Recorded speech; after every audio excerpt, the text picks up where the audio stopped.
So, to beginning this interview, so welcome on United Rock Nations, John, and thank you for your time because I know you were on stage a few hours before. Yep. So, yesterday, that was the first live stream in 2021. This is the second wave of live streaming because you did it last year in October three with three gigs. Yep.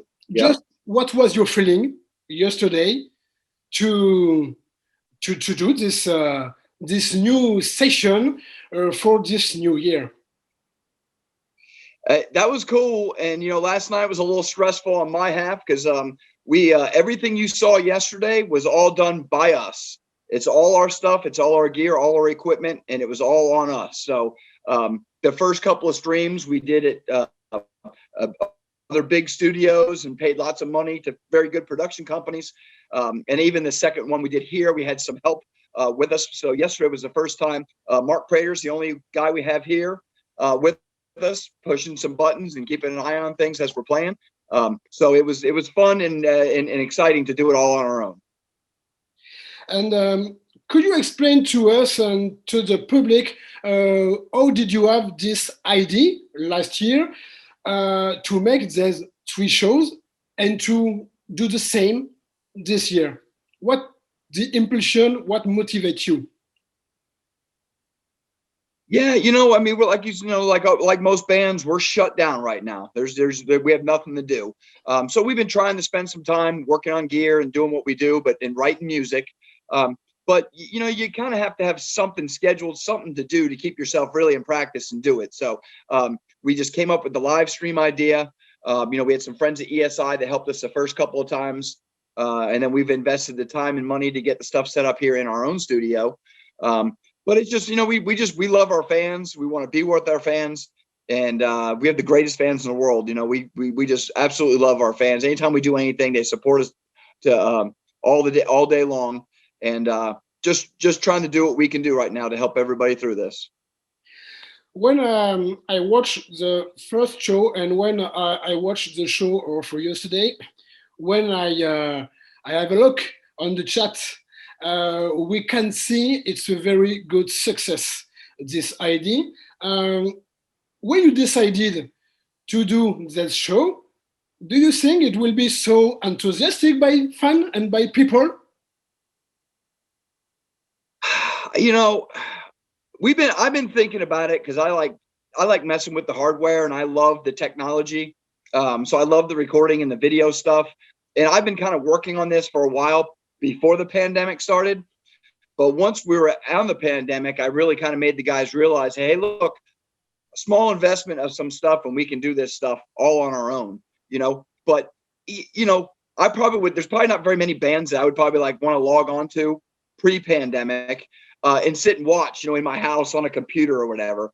But, since the pandemic, things kind of changed a lot for people, spend a lot more time at your house. So, to get your electronics and your stuff hooked up through big TVs and big speakers, and then maybe invite some friends over to do live streams and make a party out of it. It kind of, if you can make it fun, if you want to. And bottom line, it's all we can do right now. So we're kind of stuck doing it. That's all we can do right now. So last year you decided to play Slowly and Cause of Death, the two first albums. This weekend you played best song for the band, and you choose to play entirely the incomplete next week. How do you work to manage to play all the songs with the strict track list and not a set list like in gigs, natural gigs? I think yeah. Obviously just doing the albums. A lot of bands kind of do that. They'll do tours and they focus on it. They play the whole album and stuff like that. I don't necessarily love doing that, but when we're first trying to do a live stream, it just kind of is good for fans that they like to see that. So to pair it up with albums and play that whole albums, there's lots of songs on all these things that we haven't played any of them live sometimes, or we haven't played them for years. So it forced us to go back and relearn all three of these albums. We had to go back and literally start figuring out rhythms again. No, you know what I mean? It took a while. It took a lot of work, get through, make sure we're playing them and going through. But after you do that, it was kind of fun. I haven't listened to The End Complete in a long time. I don't sit around listening to my own albums all the time. But I was like, man, the last month we're sitting here working on them, learning them. I'm like, damn, this is a pretty heavy album right here. This is pretty thick. So it forces us to play a bunch of songs that we don't normally play, especially when we tour. We have so many songs now, it's tough to cover even all the albums, let alone anything. So it was challenging and fun for us. And I got to learn a lot of songs I haven't even listened to in a long time. So it was pretty cool. And about The Incomplete, so more than 30 years ago. 30 years ago next year, because this album is from 92. What was your state of mind when you returned this album 30 years ago? And what is now your state of mind in order to play it next week? Difficult question. When we recorded slowly, we had most of those songs kind of already rewritten, and even on Cause of Death, before we recorded it, some of those songs we've been messing around with and playing. It's really, by the time we came to The End Complete, is probably the first album that we literally sat down and wrote all the songs for, and then recorded those things. Because both Slowly and Cause, we'd been a band for a long time and just been writing music and never really doing anything as just young kids. So we had a lot of material for both those albums that we've been sitting on for a long time. Whereas The End Complete, those were all things that we kind of got together and wrote, in that time frame. And then also, in Slowly We Rot, we were just like complete deer in the headlights walking into a studio. We had never done anything like that before. It was all, super cool to us, and just so nervous that you could hardly even perform. Everything you did, it was just nerve wracking to see the light on, the tapes rolling, and you're like, but at least by The End Complete, it was an album. We sat down, we wrote the whole thing, and now our third time into a studio, we could kind of start relaxing a little bit. We're comfortable. Been around Scott Burns for two albums, and it was just, we could relax a little bit more, and like I kind of told you earlier, now going back and re-listening to these songs and relearning them, there's some good songs on that record. I really had a good time, and look forward to this stream next weekend. And knocking these things out. So I think we're still playing them pretty good, and we're having fun for sure. You talk about the sound and the maturity of this short album of the band. Yes, the sound of Obituary for me was very impressive in this short album. Sorry. So the sound of Obituary and your kind of thing is very particular. So I want to know, how do you do to have the same sound in live stream, on studio, whatever you do, the sound and the quality of the song are the same. So for me, it's very impressive. So could you explain to us how Obituary managed to do that? I'll be totally honest with you. And even like last night after we finished the stream, I went back and I was just checking things before I have to upload it, so now people can continue to watch it. And I was just sitting there putting the headphones on, and I'm listening to the quality that we get at these streams. And, not to pat ourselves on the back, but it sounds studio quality. Here at my house, which it is a studio, but if I was to show you our Pro Tools setup, right, there is nothing on Trevor's guitar. There's nothing on Kenny's guitar. He has a foot pedal, so he adds some delay to his solos. There's nothing on Terry's bass. There's just a little bit of slap delay on my vocal. And then DT has a little bit of EQ and reverb on his Thompson snare. That is all we do in our mix. And the rest of it is just the way this room sounds, the way that stuff is mic'd up. And it's just, maybe it's by accident, maybe it's by we've been doing it a long time, but man, we're really, really happy with how good it sounds, for sure. Yes. It's right. Yes, I saw yesterday when I watched the show. There is yes no pedal, nothing at all. Only only guitars and new vocals and drums and only that. Very organic.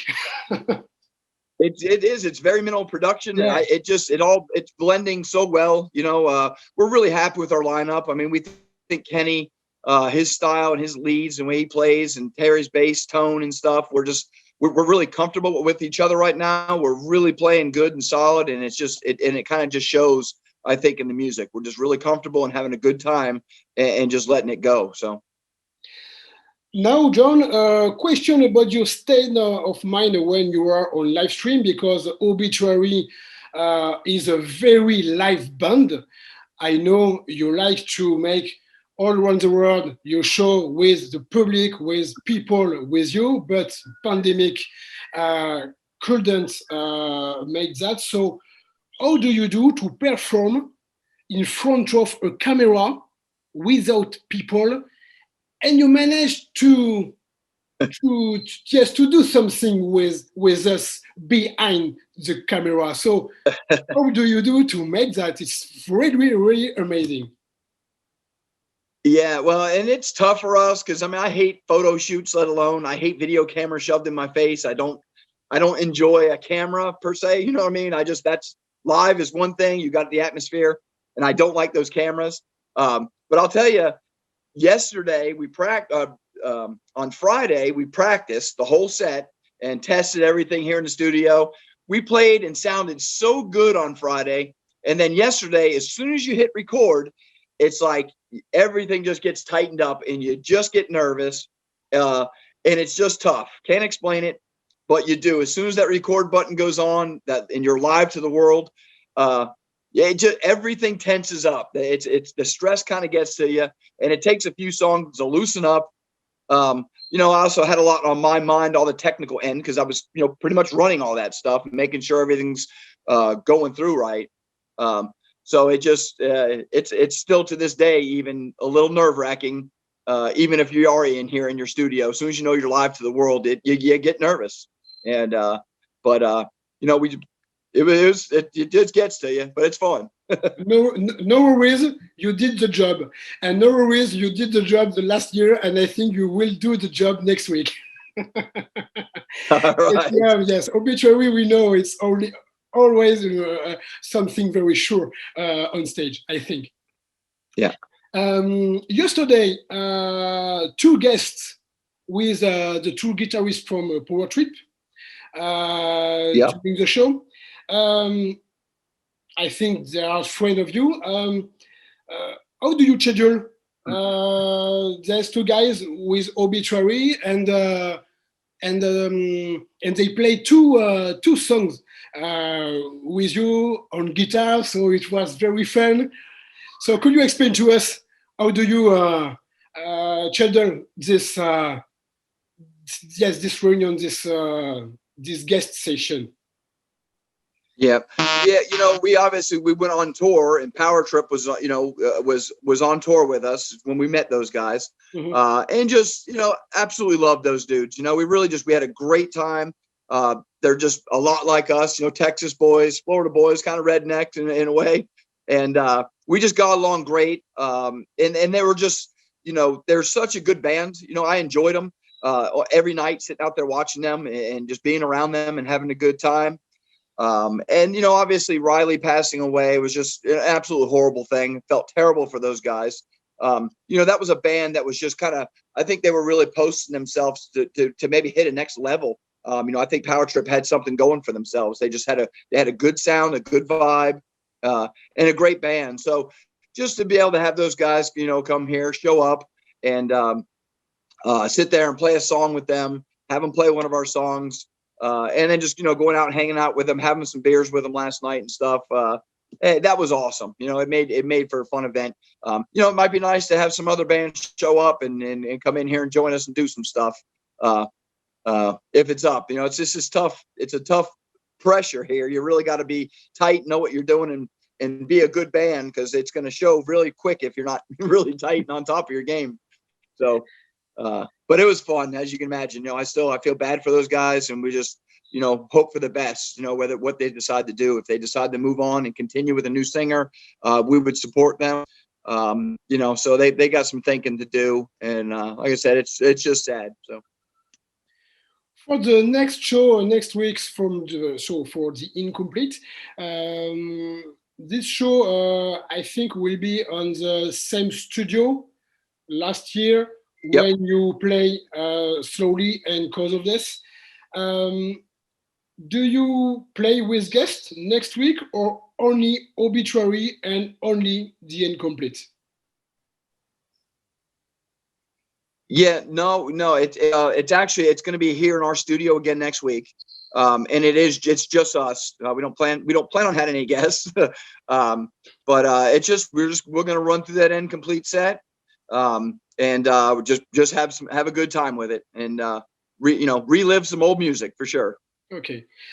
For the set list about the show from yesterday, a few songs from World Demise, a few songs from Back from the Dead, and a few songs from Frozen in Time. And the single, no, I never heard this song.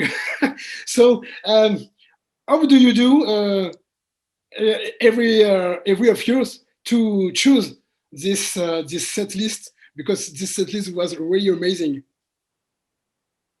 Yeah, well, obviously we kind of wanted to pull Cause of Death, Slowly Rot, and the Incomplete out of anything we would have done yesterday, because we just got done playing all those. So once again, we had to reach back in our grab bag of songs and pick some stuff that's fun for us, stuff we haven't been playing. We wanted to do something different. So it was a lot of work on our end to learn all those. No was a song that Kenny wrote. We wrote with Ken, one of the first songs we wrote with him. And that was a bonus track somewhere along the line. I think it wound up on the Obituary album, like maybe a limited release or something, but it was a bonus track that we did around. So it's around. That's one of the first songs we wrote with Ken. So. Okay. There was just a little cut. Sorry, I'm not sure if that. Do you hear me? Yeah, it's hanging up a little bit. I'm not sure if that's me or you.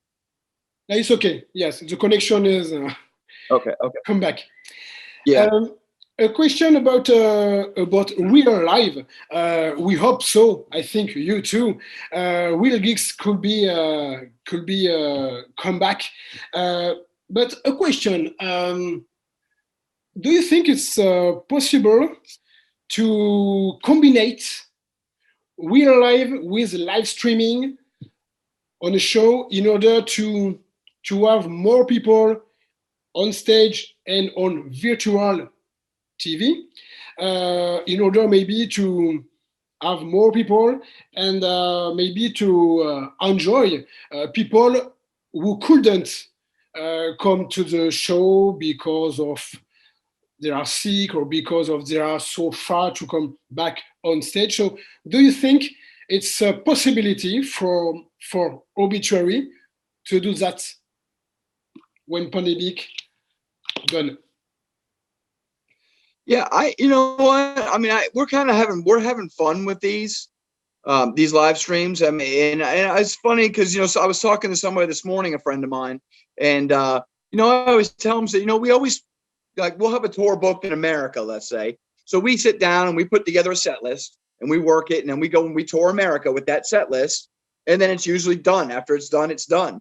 And it's like I was saying, it might be fun to, after the tour's over, have a post-tour party, have a live stream, and play the set for the rest of the world, because nobody else is going to ever hear that particular set that you put together. You'll see bits and clips of it on the internet, and you'll see what they're doing. But so it might be fun to continue to do these. We're already invested, so we can do this anytime we want. Hell, we could be practicing, and I can just dump this thing right to Facebook and turn it on, and you guys can watch us practice at any time we want. So we're going to continue to do more of these, whether we're able on tour and once the world opens back up or not. So. Okay.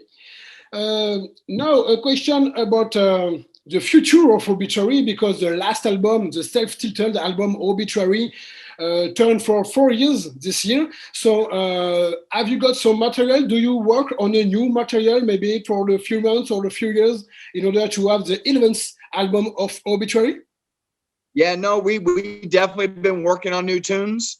And we've been taking our time. You know, we didn't feel like releasing one now in the middle of a pandemic when you can't go and tour and support it. Is not what we wanted to do. So we're in no hurry. But by the time next year comes around, we're going to be hitting the road again. We're getting tours set up, and we will be releasing another album next year before we hit the road and start touring again. So we are currently working on new material. Okay, and what we could expect? Maybe I don't know if you could talking about this album now, but what could we expect with this new album? Certainly from Obituary. Yeah, I think it's just going to sound like Obituary. Okay, so it will be perfect. Yeah, you know us. I mean, we're kind of cavemen. We don't like to evolve too much. You know, we like to change it up and do a little here and there, but we're getting too old to change too much, I think. So as long as it's heavy and pounding, then that's what you can expect. So thank you very much, John, for your time. Thank you very much to answer my question. Change nothing. Obituary is just perfect.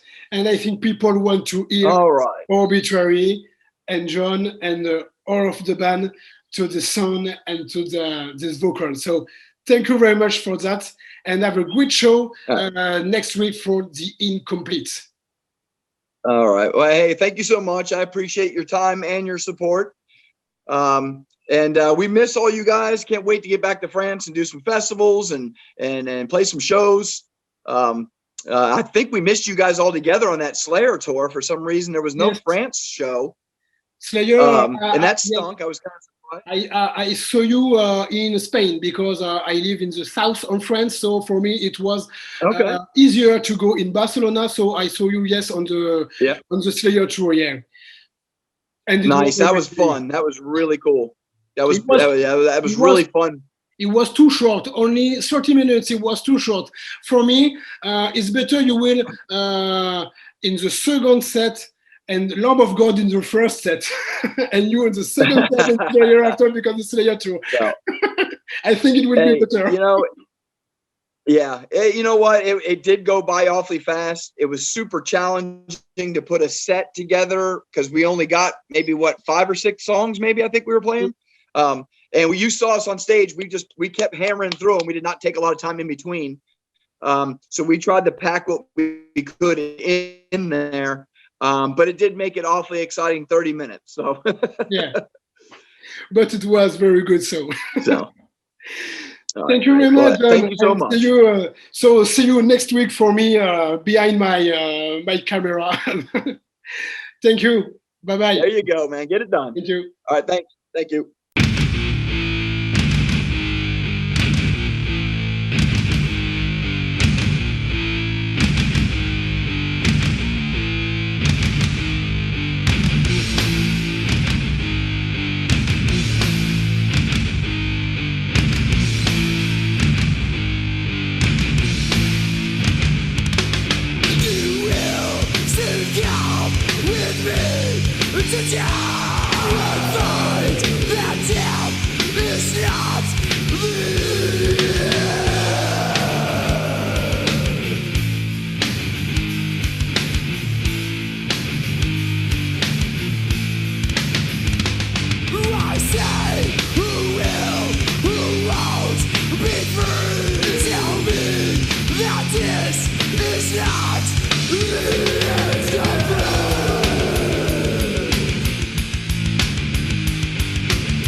Once and sold again, the incomplete survivor.